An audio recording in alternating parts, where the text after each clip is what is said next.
Lanius is the greatest of my battlefield commanders.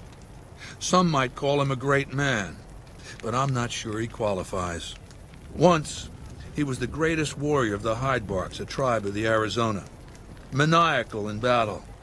Sometimes he'd ambush Legion patrols by himself. When after several months we found and surrounded the Hydebarks camp, their chieftain raised a banner of surrender. The warrior, who was not yet Lanius, went insane with rage. He struck down his chieftain and attacked his own tribe. He killed 15 before they brought him down. He didn't die, obviously. I had him tended to. He was maimed, most of his face torn off. It was days before he regained consciousness. When he did, I went to his bedside and showed him the helmet I'd had forged to cover his face. I said he could have it if he'd fight for me. He accepted, on condition that he be allowed to kill the surviving males of his tribe. I said, make it the adult males, and you have a deal.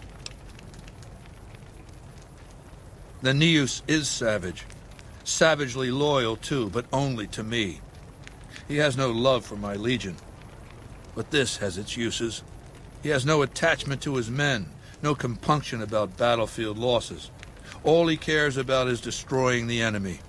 When another legatus or a centurion fails to achieve results, I send Lanius to make things right. His first step is to beat the failed commander to death in front of his assembled troops. Then he orders the ritual of decimatio. It means decimation, but in ancient Rome the word had a very specific meaning, a punishment for cowardice. The legionaries are lined up in ranks. Every 10th man steps forward and is beaten to death by his brothers. It instills a certain robust obedience. Yes, this time my legionaries will be more frightened of the commander behind them than the enemy before them. There will be no failure this time, no retreat, no years of gathering slaves and resources for another assault. With Lanius to drive the legion forward, the dam will be taken.